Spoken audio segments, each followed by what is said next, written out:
I think you're going to love my conversation with Noel Casler today. Another great interview with this brilliant, hilarious journeyman, Forrest Gump-like human. Two names that come up, words that come up in my interview with him, because I think that's in so many ways who Noel Casler is. He's a brilliant, thoughtful, empathetic guy who has seen a lot and done a lot, and I'm real excited that he's going to continue to do his podcast, which you should listen to, and his Substack, and follow him on social media. All those links are in the show notes. I've gotten to be real good friends with Noel. I always love talking to him, and today is absolutely no exception. We covered a lot of ground, a lot of issues. Always great to hear his thoughts, his experiences.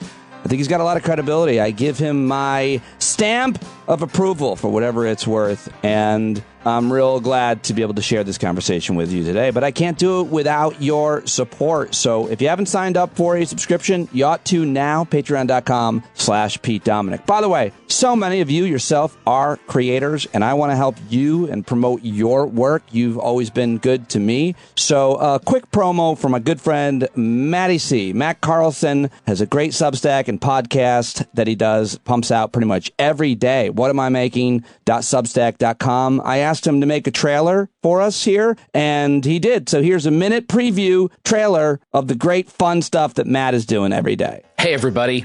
It's Matty C. You might remember me from the weekly stand-up hangouts, or maybe you caught me on my solo tour this past summer.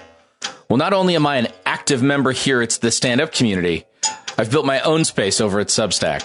What Am I Making is a daily blog and a weekly podcast about music, film, culture, and living a life filled with intention and art.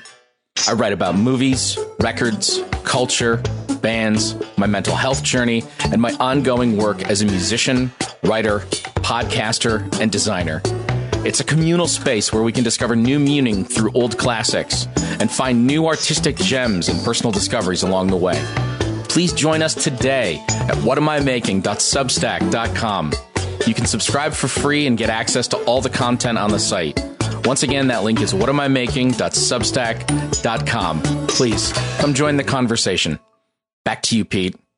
All right, there you go. Matt Carlson. Go follow and support him. Consider a obvious free and then paid subscription for Matt's work. There you go. And soon I'll be promoting a lot more of what you do, because thanks to a good friend of mine, Mark Lawler, longtime listener, we're going to be creating a whole marketplace. So no matter who you are, no matter what you do, if you're a member of the stand-up community, there's going to be a website where you can go and you can meet other people, find out what they do, what they might be selling, their service. So whether you're a lawyer or an artiste or a musician or anything else, you're going to have a place here to promote your business, your work, your services, your crafts, your art, whatever you're making.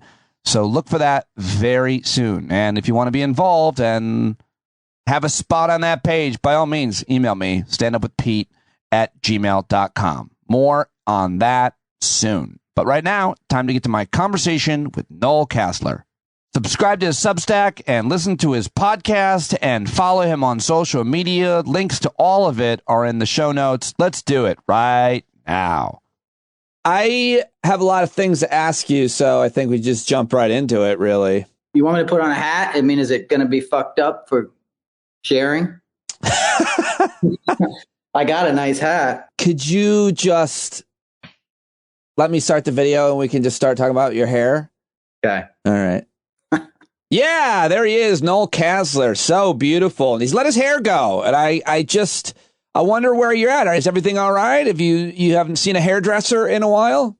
It's been a while, Peter. I washed it for you, though, in anticipation of this appearance. Did you run your hands through it? And did you use you probably used some very specific chemicals in that beautiful mane to keep it that way? Absolutely. Paul Mitchell, number one. Okay.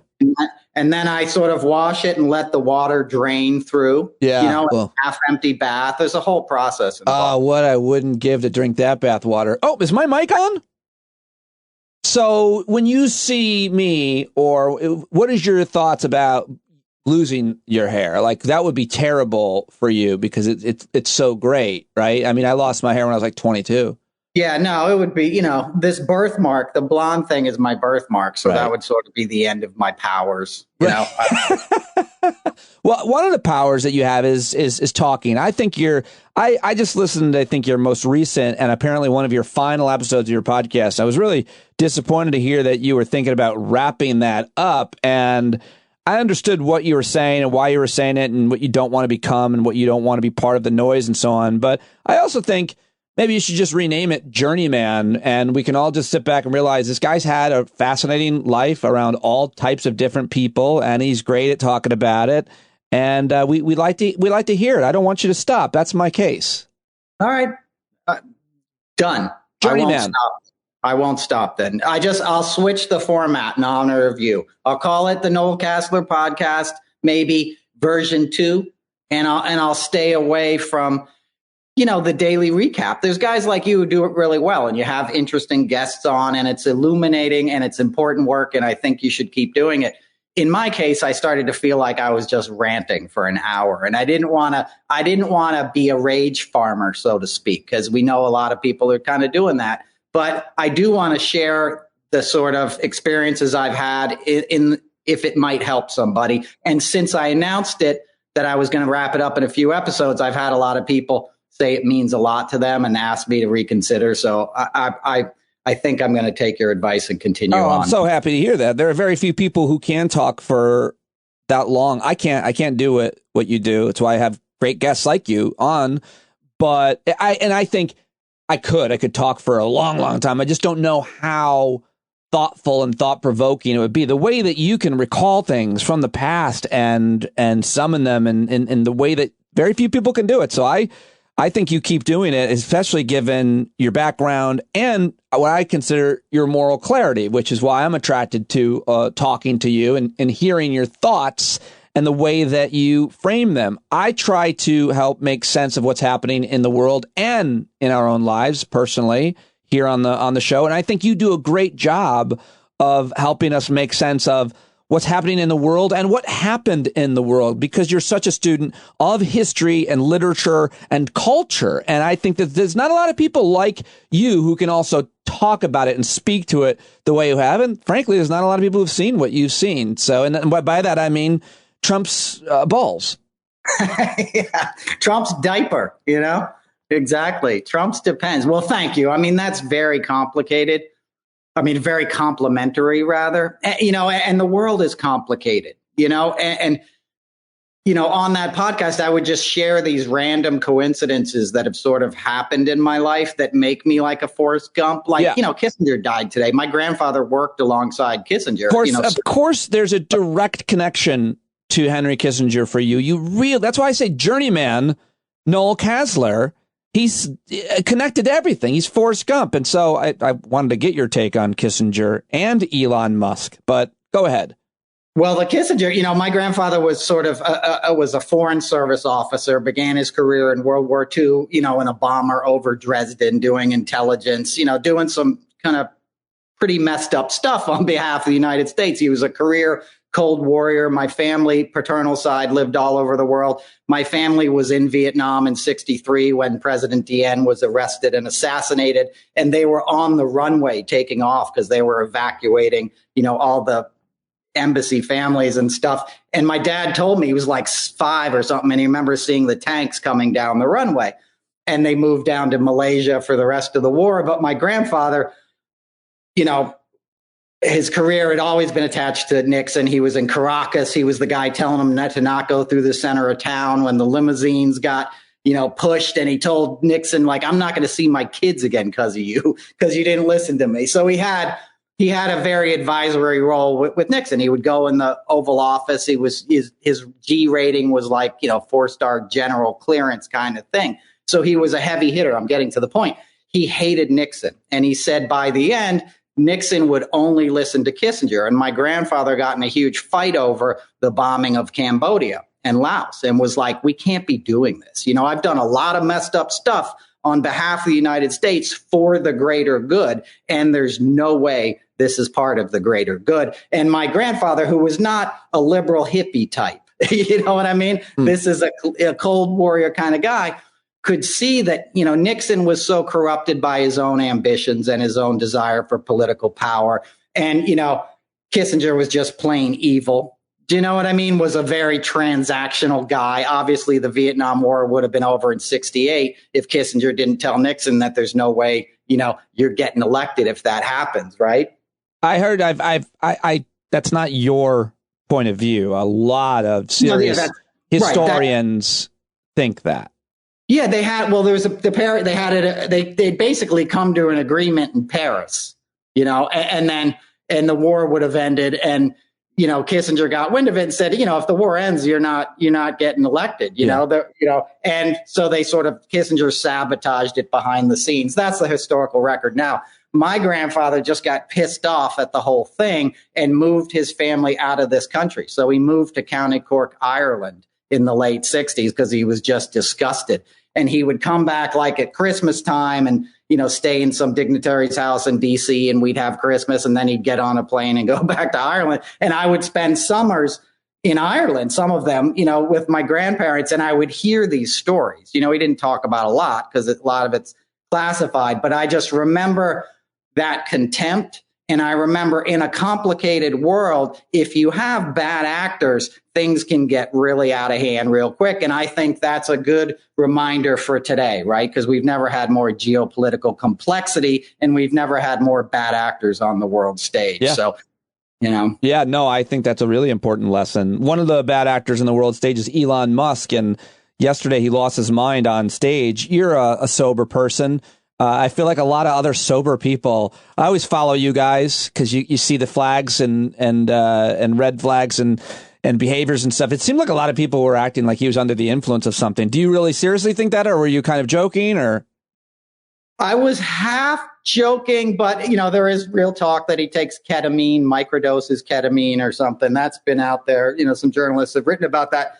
That's clearly not sober behavior. And people like myself in recovery, the substance abuse is almost just a symptom of these underlying defects. And I see that writ large in Elon Musk's personality. And he was clearly acting out yesterday. Like whatever he's on or not on, like there's something wrong with that guy's brain. And yeah, no, I wasn't joking. I've seen that kind of grandiosity. Grandiosity is one of those poker tells where somebody's brain isn't working right. And that guy's rife with it. That guy is just like, he's a walking character defect. It's all about him and his agreement and his narcissism. And to, be the head of several companies, one of which has gotten $15.3 billion from the U.S. government. I'm speaking of SpaceX, of course. We're subsidizing a madman who's sitting in the room, with a bunch of reporters and Bob Iger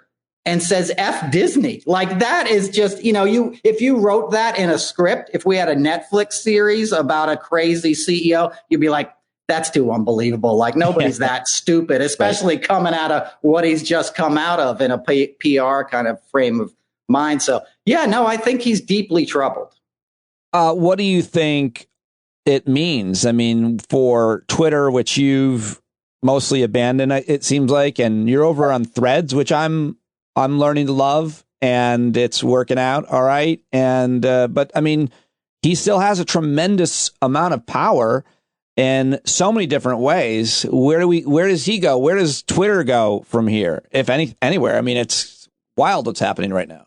It's very wild. It's an interesting question. I mean, so many people have their livelihoods, tied up in it. And I get that. If you're a performer like us, no Twitter, no nothing. It's killing me. It's killed me. You can't quantify how bad it is, but like you can spread it far and wide and all the other ones combined and not get the same kind of reach and engagement that you need to be an independent journalist, creator, artist, whatever.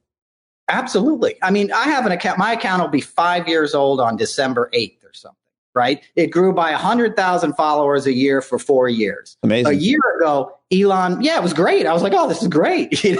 I put a Substack out there. I would get enough, subscriptions off of, being able to share it on Twitter that it was be like, oh, this will be a viable thing for me. Yeah. And The day he bought Twitter, people stopped seeing my tweets. Every time I tweet something, they'd say, I'd never see this anymore. You know, I never see your tweets. You couldn't obviously share the full hyperlinks from Substack. And it just kind of killed it for me. And that's been a year. So it hasn't grown in a year. I have less followers today than I had a year ago, you know, and he was basically punishing the little guy. Here's the world's richest man, you know, trying to tell people they can't make a dime off a Substack.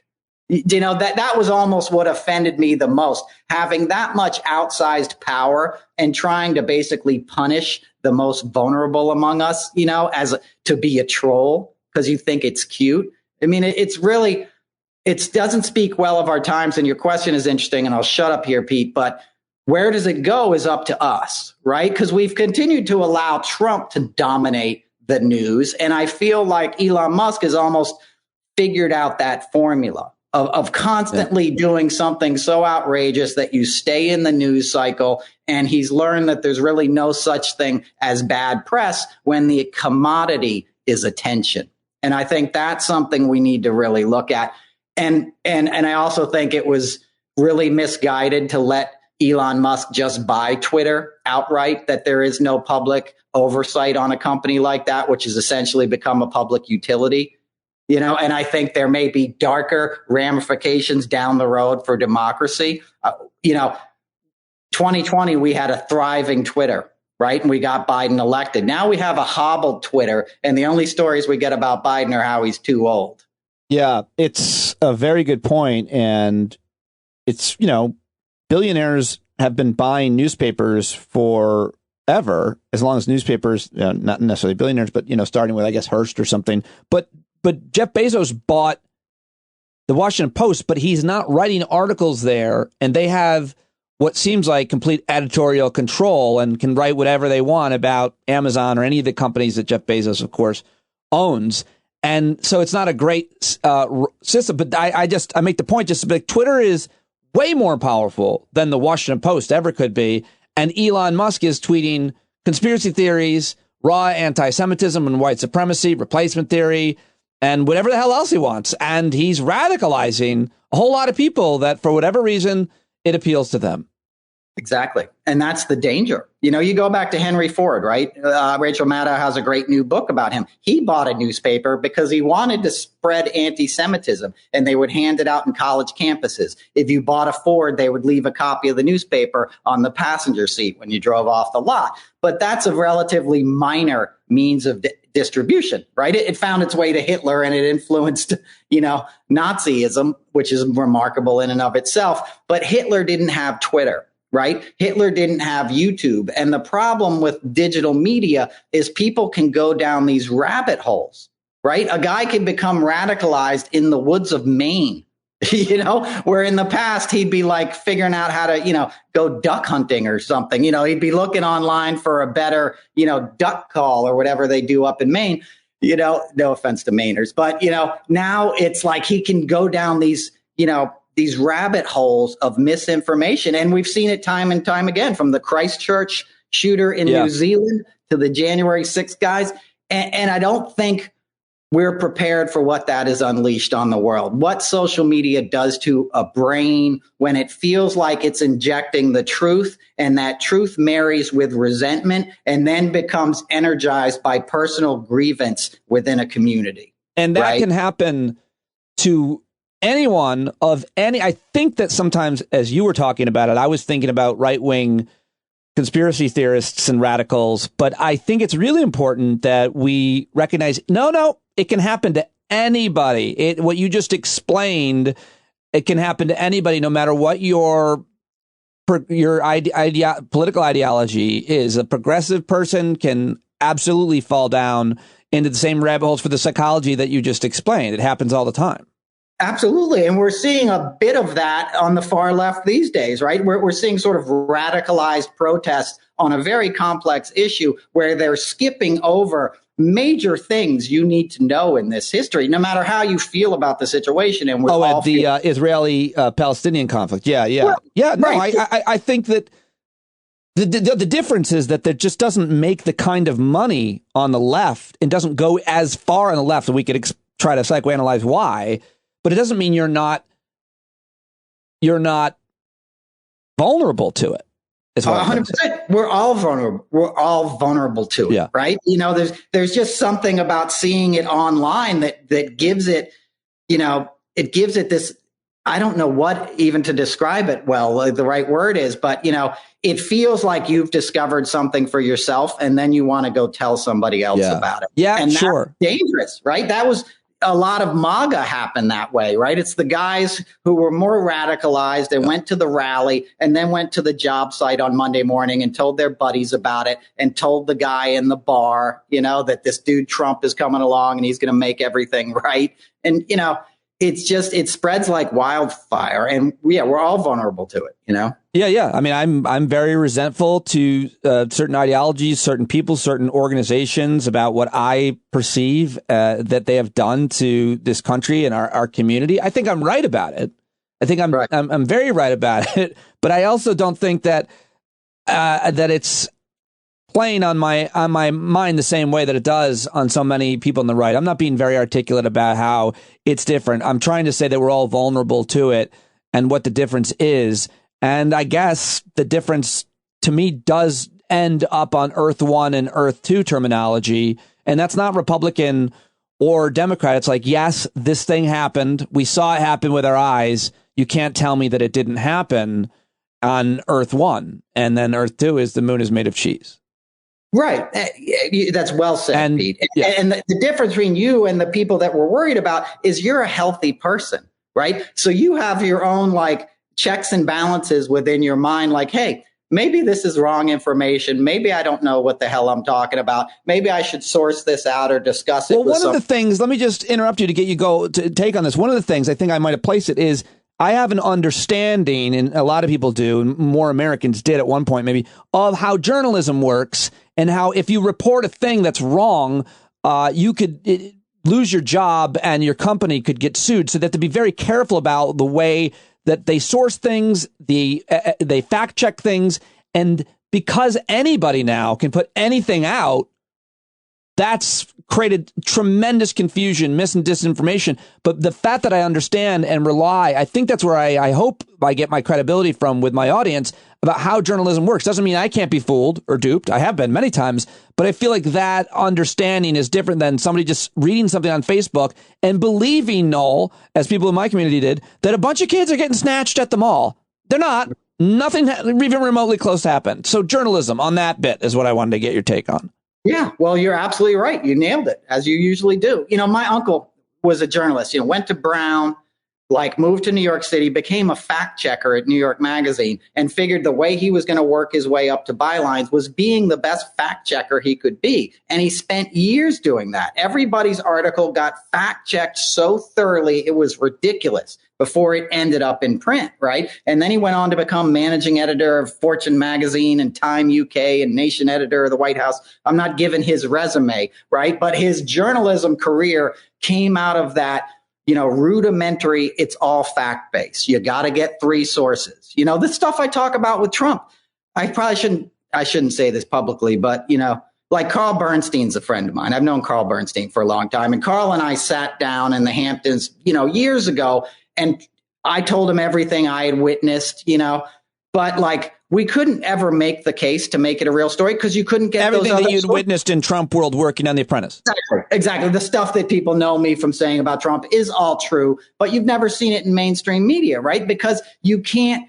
I'm the only guy who's willing to really break his NDA or whatever. And to make it a real story, you know, with Carl, one of our greatest journalists ever, you needed the three sources. I have a personal story. I've told you, I think I've talked about it, that happened to me where I had the opponents in our school board fight called Child Protection Services on me with a fraudulent call, right? I told you about that, right?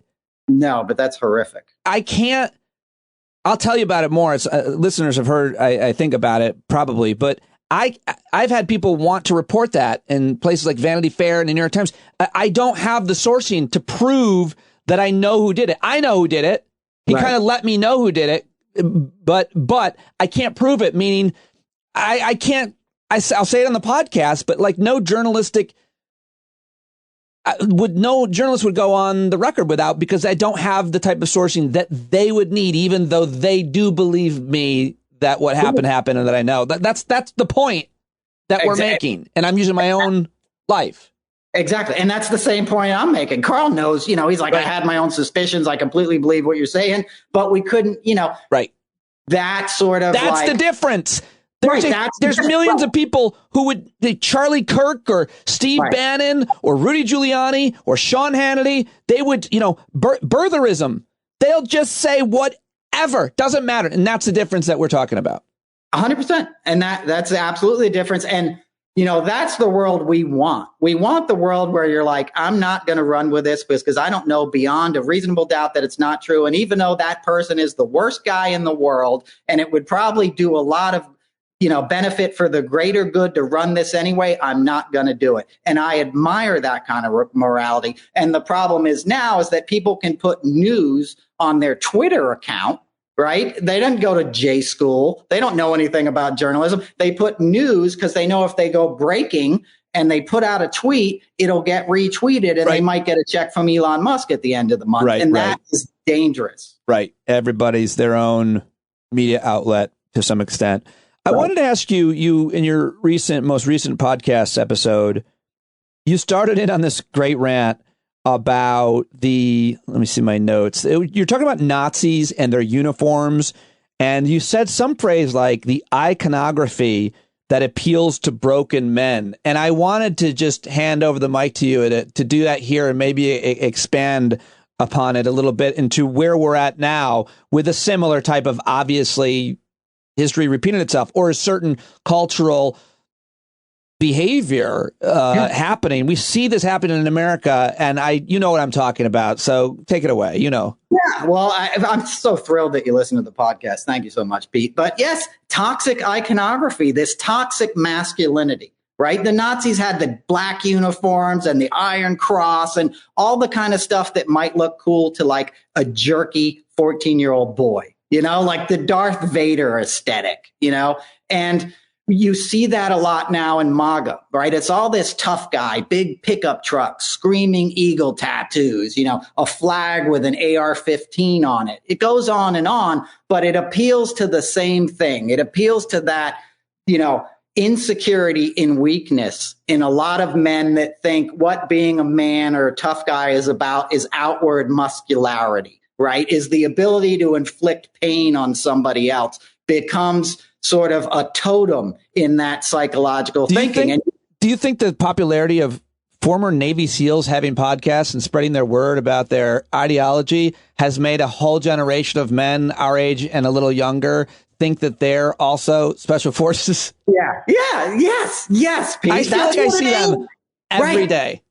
Yeah, exactly. We live in the same region. These guys are all over the place. Hey, it's Jocko Willink again.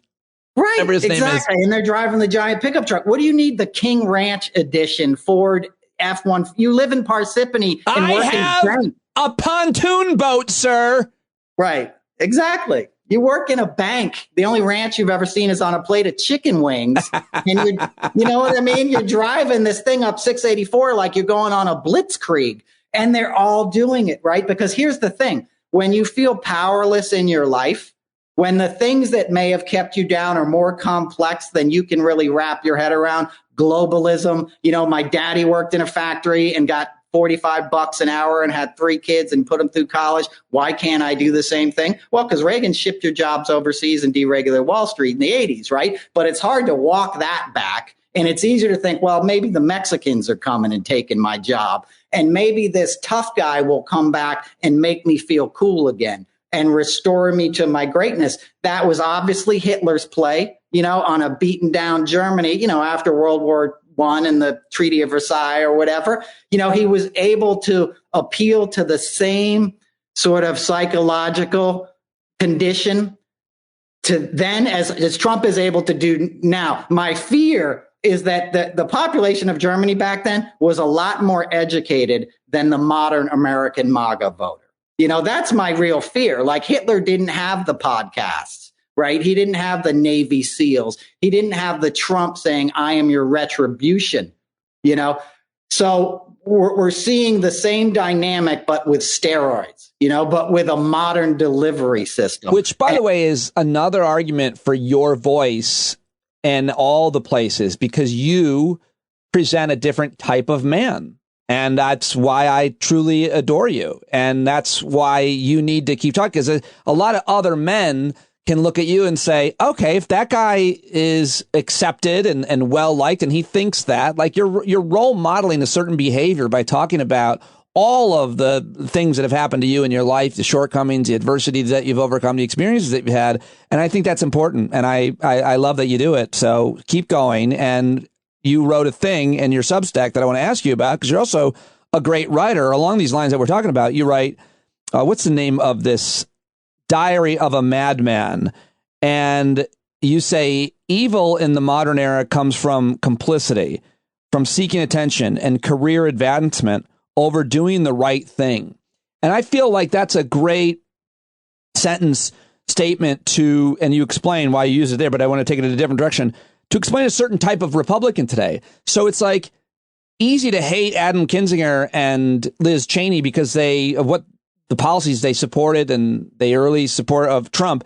But at some point, they turned away from him, as did a lot of other Republicans. But then you have people like Kevin McCarthy, Elise Stefanik, Mike Pence, and so many other people. Now, the Speaker of the House is so emblematic of it, given his statement yesterday about the impeachment of Trump being political and the impeachment of Biden being just. That statement is just, I just added names to that idea. Evil in the modern era comes from complicity, from seeking attention and career advancement more than anything else over doing the right thing. Right? That's it. That's it. Some people need to decide what kind of world they want to leave to their grandkids. I think, people become so career oriented, so wrapped up in their own ambitions that we've almost excuse doing anything to get there. And that's the wrong way to look at it. Because if you do those things, you're going to get there and be a hollow, broken man anyway. It's not going to work out in the end. And, we're already at a point we shouldn't be. No right? one's going to actually like you in the end. They might admire you, but doubtful. And if they do, they're hollow themselves. But in the end, people are going to pretend to like you. Right. But they don't actually like you, even your own kids. Yeah, like Trump. Look at all the guys who sucked up to him. Or, even this is not, I don't blame any of my colleagues, but, when I broke my NDA in 2016, I called up my fellow stage, I wasn't a stage manager. I was a talent coordinator, but I called up, everyone else who had seen basically what I'd seen and said, let's talk about this, dude. This guy's running for president. Let's tell people what a freak he was. And they were like, look, first of all, he's not going to get elected. And second of all, we won't work again if we talk about this because, I'm in the talent department. You're not supposed to spill the beans about what you see. And I was kind of like, there's nothing on the other side of this. If this guy gets elected, right, we're not going to have an industry anyway. And I was somewhat right because the industry shut down in 2020, right? The whole world shut down because when we had a big challenge, all he thought about was himself and his reelection campaign. Right? COVID wasn't his fault, but the response to it was feeble and self-centered. And it led to ultimately 1 million people dying in this country. And that idea of your first thought is what about my job? Which I get. People have kids in college and, a career in TV is a hard thing to build up. And not many people were willing to walk away from it. I was in a position I could. So I'm not judging them, but I'm saying that sort of idea of how does this work out for my career cannot exist in public service, right? I was in the private sector in entertainment. If you're in Congress and you can't nut up right now to talk down, if you're going to be a fake cowboy like that guy we saw last week taking off his wedding ring, saying we're both consenting adults, which, by the way, means something different to me than fighting. Is that what he said? Oh, Mark Wayne? Yeah, Mark Wayne Mullen, right? Big tough guy on camera. He said we're both consenting adults? Yeah. He goes, we're both consenting adults. Let's do this right now. Most people missed that thing that he said. There was a homo. There's always a homoeroticism to alpha male because the union guy, people keep acting like he was somehow a good actor. He's a thug, too. I'm so pro-union, obviously, but there's a lot of thugs and assholes and men like that. And anyway, when I saw that, I was like, these guys might fuck.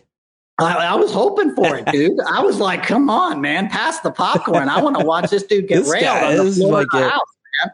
Let's get real. Yeah, that was. You never had a reach around until you got one from a Teamster. I'll tell you that right now. Those guys work stick all day long. They know how to shift you into. Man, I work with a lot of Teamsters. I did not realize that, but I am about to. I'll tell you that. I used to do the Teamsters convention in Vegas. I'm a big supporter of the Teamsters. Just joking, guys. No one didn't. I think what I heard was that you're a huge supporter of the Teamsters. I never thought there was any doubt with what you said, Exactly. Given the reach around techniques that they employ. I got a private tour of Jimmy Hoffa's office, Junior's office, the head of the Teamsters. I shouldn't tell this story. Have you never told it? It's my exclusive. Yeah, I've never told it.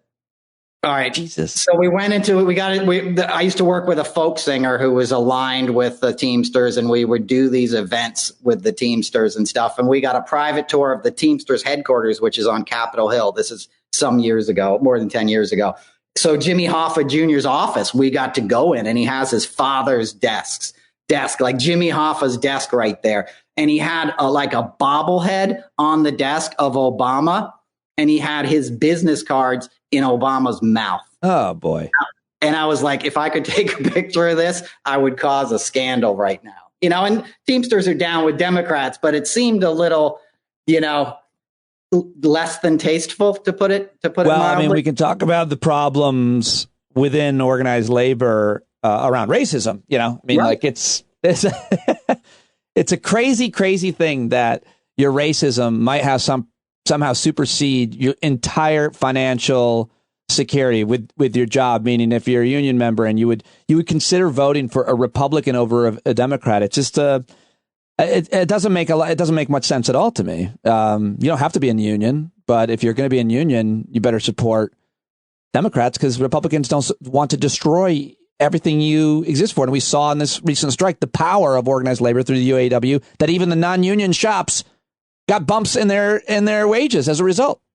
100%. It's a boom time for unions, and unions built this country. Unions built the working class. A lot of the things I write about on Substack began in the 80s with me, right? Because I grew up in the same region you did, talking to these kids who would argue with me that unions were a bad deal, right? They'd be arguing in the backyard of a 3-bedroom ranch house, in Yorktown Heights or something, with 4 Z's in their back name, and 3 or 4 generations into coming to this country, getting union protection, getting a GI Bill, getting all these social democratic policies that protected workers and built the middle class. You wouldn't have a middle class in this country without unions, and it's like every time somebody like Trump or a Republican comes in and they're like, we're going to repeal back regulations. Every regulation you see is because somebody died, right? Every OSHA labor practice in a factory is because somebody else's arm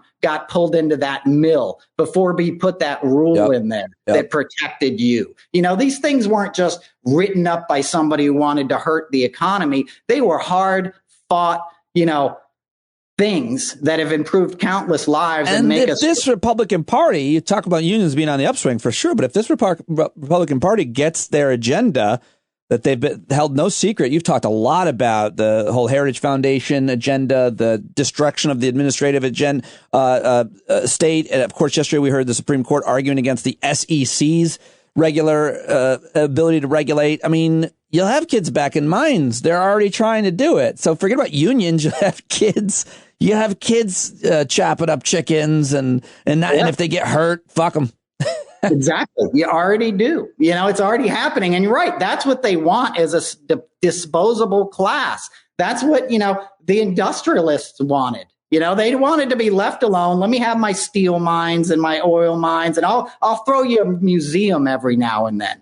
I'll build you a nice museum and a library in the center of town, but don't pay attention to what I'm doing to the other people that are working for the company. No, what's the wing at the Museum of Natural History? Is it the Koch brothers? Yeah, well, the Kochs had everywhere. Yeah, David Koch, the Guggenheim. Yep. The Met, you name it. That's what they do. They buy good graces. That's what industrialists did. They created a society that was refined in their minds, and opulent and educated and European in thinking.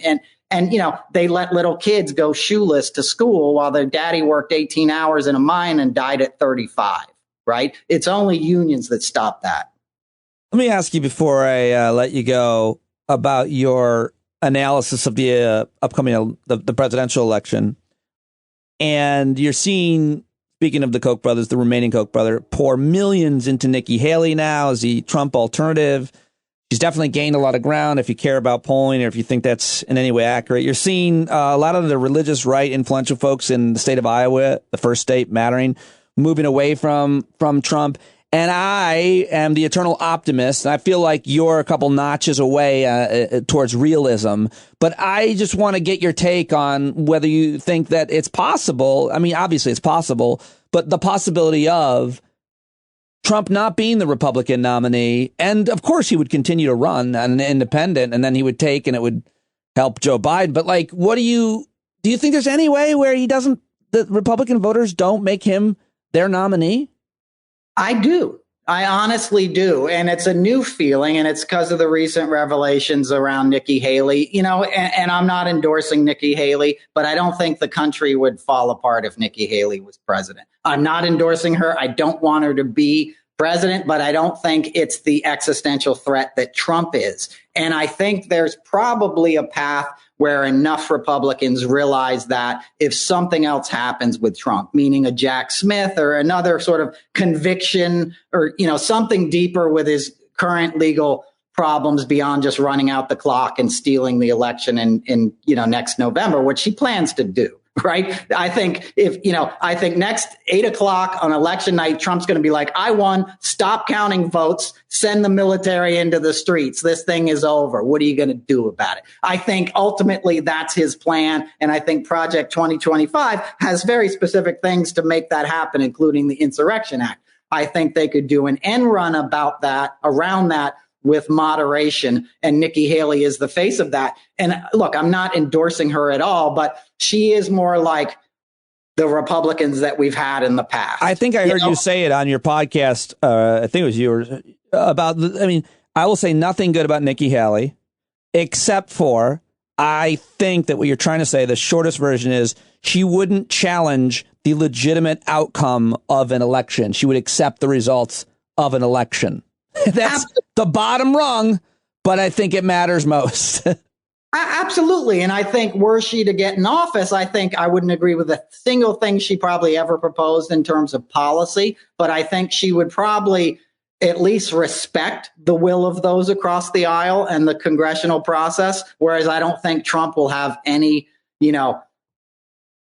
compunction to follow the rules next time in terms of just our legislative process. And I guess that's the point I'm trying to make. I think if Nikki Haley was president, we would still have a legislative process. I don't think we would with Trump. I think it would be like a kleptocracy, and he'd pick a bunch of oligarchs and be like, all right, Kid Rock, you're in charge of the Department of Interior. Go do what you got to do. But so you do think there's a possibility that he might not be the nominee. You do see a pathway for Nikki Haley. I guess he would be the only one.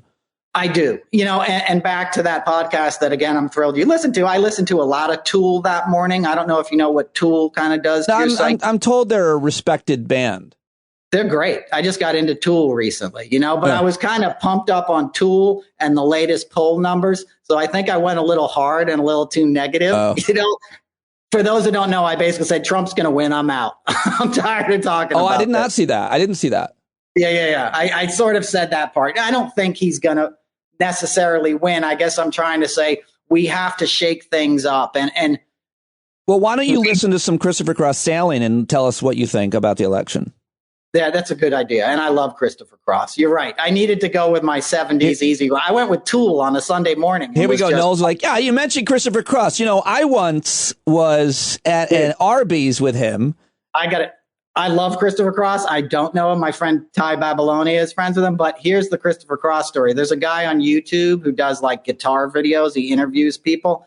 And Rick Beato is his name. And he did a Christopher Cross episode. Yeah. And you want to talk about a Forrest Gump of rock and roll. Christopher Cross knew and played with everybody to the point that when he was like 20 years old and he lived in Houston, Deep Purple came to town to play the Civic Center and Richie Blackmore got sick. So they called up Christopher Cross to sub in on guitar, and he did it. He played the gig with Ian Gillan as a 19-year-old unknown on guitar.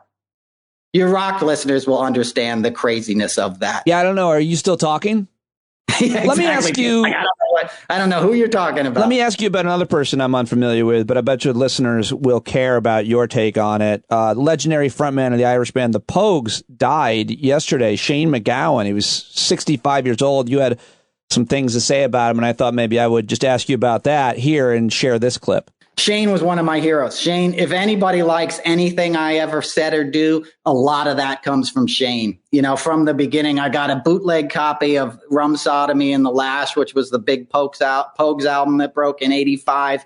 And it was a marrying of sort of traditional Celtic music with punk rock and with the kind of outspoken, Clash, calling out imperialism. And, obviously he was Irish and not too happy with the British. He'd grown up part of his childhood in Britain and part of his childhood in Ireland, and he was just somebody who spoke truth to power, but did it in a poetic, beautiful way. I mean, he was a great Irish poet, period, and he'll be remembered as such. But much like Sinead O'Connor, who we lost earlier this year, he was just uncompromising, and fame didn't hold much appeal for the guy. And one of my favorite quotes from him that I always take to heart, and mind you, he was a terrible alcoholic who never beat that one thing. So he never got to be who he was ultimately going to be. He was, he struggled with alcoholism his entire life, but a genius.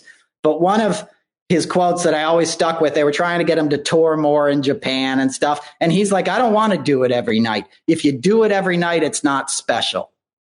And you know what I mean? That said a lot about who he was as an artist. He was going to give you what he had inside, and I'm nothing like him. I haven't achieved those kind of things. But, we were talking about my podcast or whatever. My frustrations come from the same thing. Like, if I don't have a nutritious meal to offer you, I'm not inviting you over for dinner. You know what I mean? Well, you do. You have a nutritious meal to offer everybody, and you just did me and everybody listening. So I'm glad that you did. Were you finished talking about him?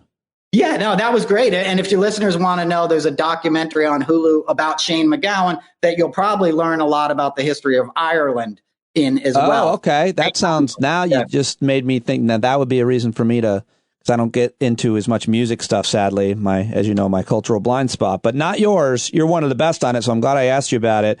And I appreciate you joining me today, as always, buddy. I'm glad you're going to keep talking, and you always got a place here. Thank you very much.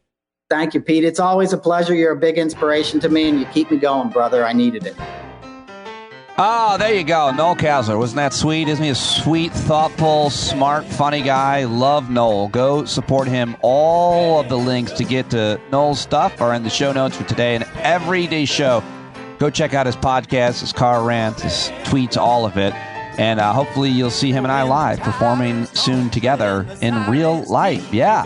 Might invite him out to our Vegas gathering that we're still working on solidifying. So, well, I already did invite him. We'll see if he can come. And if you're looking for something to listen to now that this podcast is over, I also want to promote our friend Dr. Barry Hummel's podcast that he does with his daughter. And here is Barry and Abigail for more on Pops on Hops.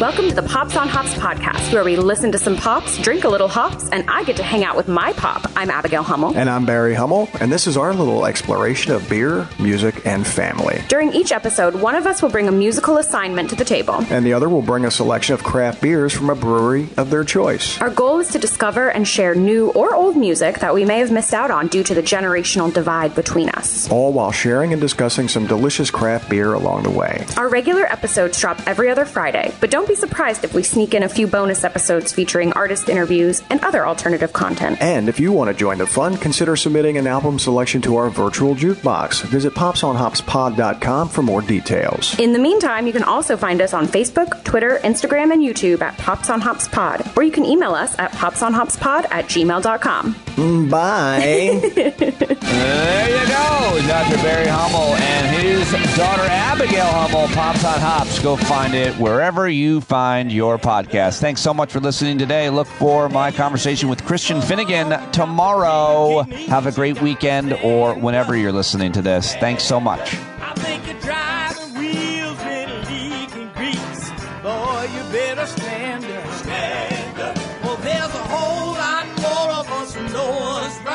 keep right on ignoring us if it keeps in sight. You got to open up the window to let in some light. You gotta stand up. That's right. We got to rise up. You got to stand up. You got to stare the devil straight in the eye. We got to let him know it's his turn to go. See it clear when all you hear is a lie. So get up off of your butt, get down off of your fence. And even if it ain't a very friendly audience, well, they'll begin to listen when you start making sense. And you stand up, stand up. No need to point your rifle to defend your town. Just stand up, stand up. You know they can't deny you what you're laying down. Boy, you better stand up, stand up. Show your face of every color, yellow, black, red, and brown. She's the place where every lost child will finally be found. There's only one thing to do before we stand our ground, and that's stand up, stand up. Well, the founding fathers saw a land for all. They had to stand up, they had to stand up. They had a keen imagination for a crystal ball, drawing all the plans of stand up. But all they had to go on was the time they were in, with other causes for laws, and since they weren't even sin, they knew that change was gonna come before the change could begin. They had to stand up. All right, they had to stand up. We got to stand up. We got to look the devil square in the eye. We gotta let him know it's his time to go, and make it clear when all we hear is a lie. Why you lying awake wondering where the money all went? It'll be the cost of freedom that'll go unspent. You can see him flee the scene of that experiment if you stand up. All right, we got to speak up, we got to reach up and raise your voice in every way you know how. Don't be toes up, you got to show up. Ain't no better time to do it but now. No need to pledge allegiance to no wanton tribe. Rise up, show obedience to the voice inside, and listen well and it'll tell you not to run and hide. It says stand up.